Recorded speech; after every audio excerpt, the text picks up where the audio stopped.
तो क्या कुर्सी छोड़नी पड़ सकती है ममता बनर्जी और उत्तराखंड के सीएम तीरथ सिंह रावत को? रिपोर्ट देखिए।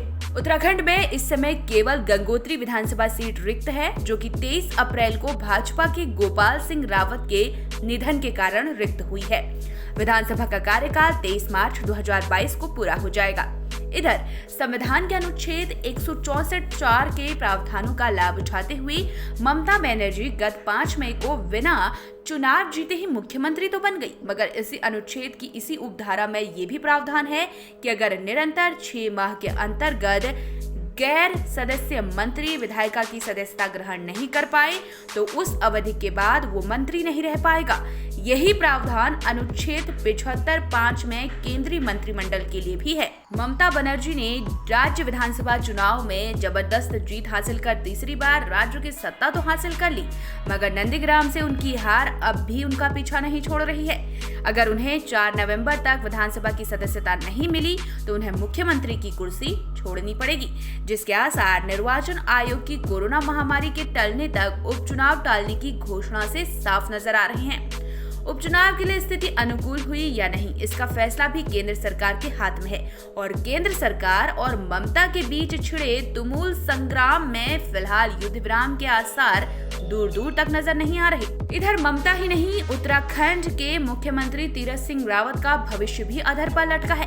तीरथ सिंह रावत को भी 10 सितंबर तक विधानसभा की सदस्यता ग्रहण करनी है, जो कि समयाभाव के चलते कठिन लग रहा है। तीरथ सिंह के लिए अतिरिक्त संकट ये भी है कि विधानसभा चुनाव के लिए 1 साल से कम का समय है और ऐसी स्थिति में कोई सीट खाली भी हो जाए तो भी उपचुनाव नहीं हो पाएगा। इसीलिए राज्य में नेतृत्व परिवर्तन या फिर राष्ट्रपति शासन का ही विकल्प बच जाता है। हालांकि मुख्य निर्वाचन आयुक्त सुशील चंद्रा ने समाचार एजेंसी को दिए इंटरव्यू में दावा किया कि आयोग का कोरोना महामारी के दौरान चुनाव कराने का अनुभव है, इसलिए अगले पंजाब, उत्तराखंड, गोवा, उत्तर प्रदेश, हिमाचल और मणिपुर में विधानसभा चुनाव कराने में कोई दिक्कत नहीं होगी।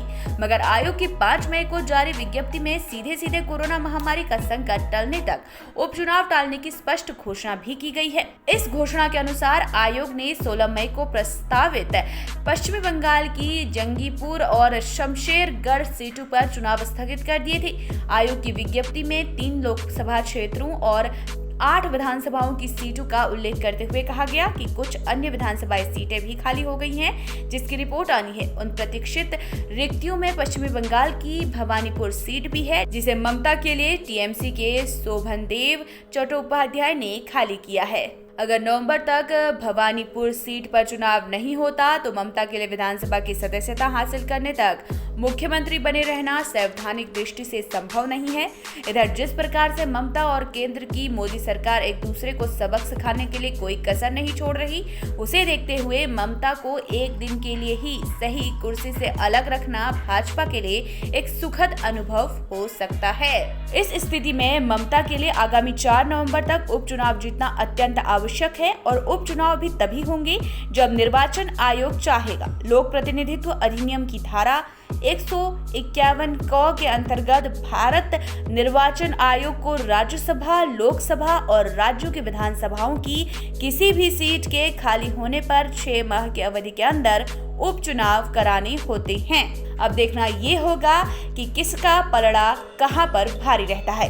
उत्तराखंड का तेजी से बढ़ता हुआ चैनल सितारगंज टीवी में आपको लोकल की खबरें, स्पेशल बुलेटिन, मनोरंजन के साथ ही देश दुनिया की बड़ी खबरें देखने को मिलेंगी। तो सितारगंज टीवी को यूट्यूब पर सब्सक्राइब करें, लाइक करें और हाँ, शेयर करना ना भूलें। इसी के साथ हमारे चैनल को फेसबुक पर भी फॉलो करें ताकि आप हर अपडेट से वाकिफ रहें।